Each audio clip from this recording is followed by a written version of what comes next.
Okay, welcome back. Today we are still at our showroom. The main thing we want to show off today is actually the secret behind making curves in carpentry. Making curves in carpentry. So as you can see behind me, some of the curve has been completed. Some of the curves have been completed. But there are another area that we haven't finished yet, which is this area. So this is how it is done. Of course, some other carpenters will have different ways. Then you'll be thinking, how come the wood can bend to become a curve shape? Okay, so first thing is the material is different. So as you can see, this piece of wood is very bendy. Very bendy. So this is a special plywood. In Chinese, we call it 软板.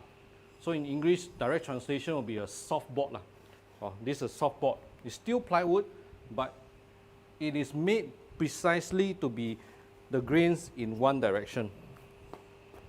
Normal plywood, the grains will be in different direction so that it give it strength. But in this case, we need it to bend, so we want the grains to be in the same direction. So when you can able to bend, very easy really. See, I just show you how we do it.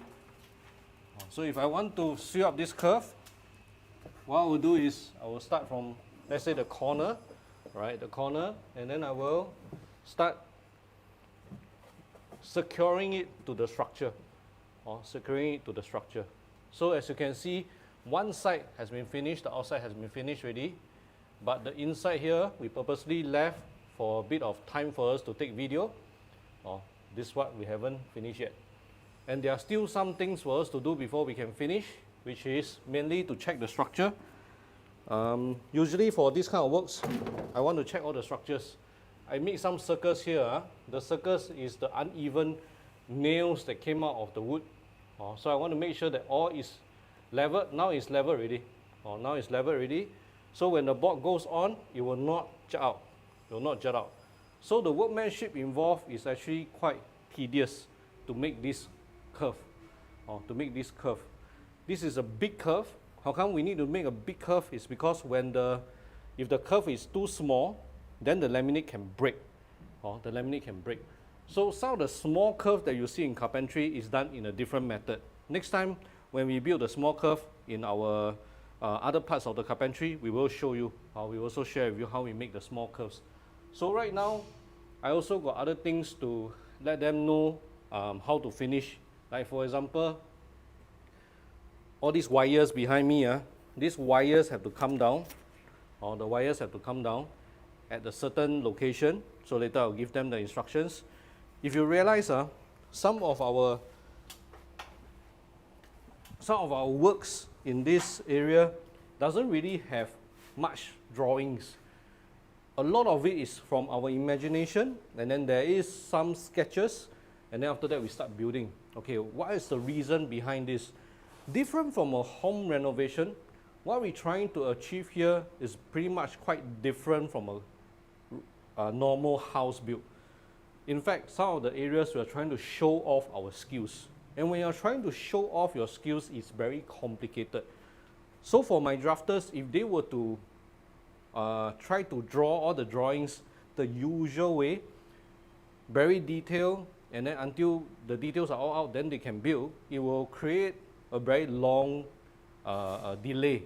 I don't want to have the delay, so a lot is through hand sketch. Like for example, this is a very basic hand sketch, super basic one.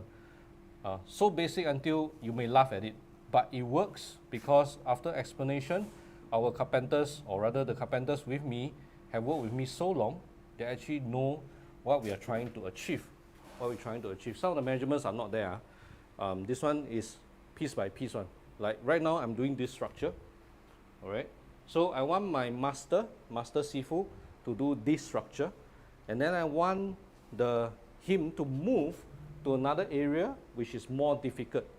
So I will not let him do the table and the chair, because the table and chair I want to keep it for my newcomers. Okay, why? The table and chair, even though it sounds simple, there are a lot of details that go inside. I can test the newcomer. I don't need the master to do this one. It wastes already. I want my master carpenter to do the other sections that is more difficult. So with that, also because I give you the backdrop, one of my master carpenter is going back on home leave for 1 month. So before he go back, our thinking is that we want him to be able to help us finish the hard or difficult builds as much as possible before he flies. So in that case, then it will be a lot of works that is done by him that is in the bone structure. Like for example, when I finish this whole curve, when I finish all this curve already, I'm not going to laminate it first. The reason is I don't want to waste my master carpenter skill because I have another team that is very good at lamination. I'm going to move him to other structures, like the cabinets for the kitchen, the cabinets for the meeting room, and even the cabinets in the master. So with that, we are able to save time and also put the resources at good use. Because once he goes back, I'll be stuck without him for about a month. But don't worry, over at our team, there's always replacement, even though he's going back only a month. My backup is I already hired a few new carpenters, but they are also masters in their own way. That means the two hires that we have coming in, one is 47 years old, more than 25 years of carpentry experience in China. And then the other one coming in is 42 years old, all very old one. Okay, our so-called old is not 60 over years old. Why I'm telling you old? Because nowadays, when you get carpenters who are very young, they don't know how to do all these intricate details, and they don't know how to finish with the patience that's required.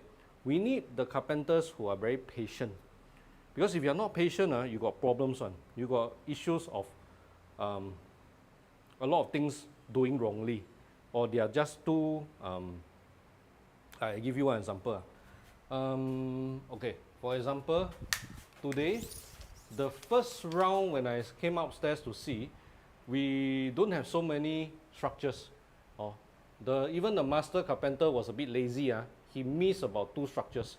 So his structure is not so strong. So I told him, okay, you know what, since haven't finished, bring down this whole thing, and then we redo, and then give more structures.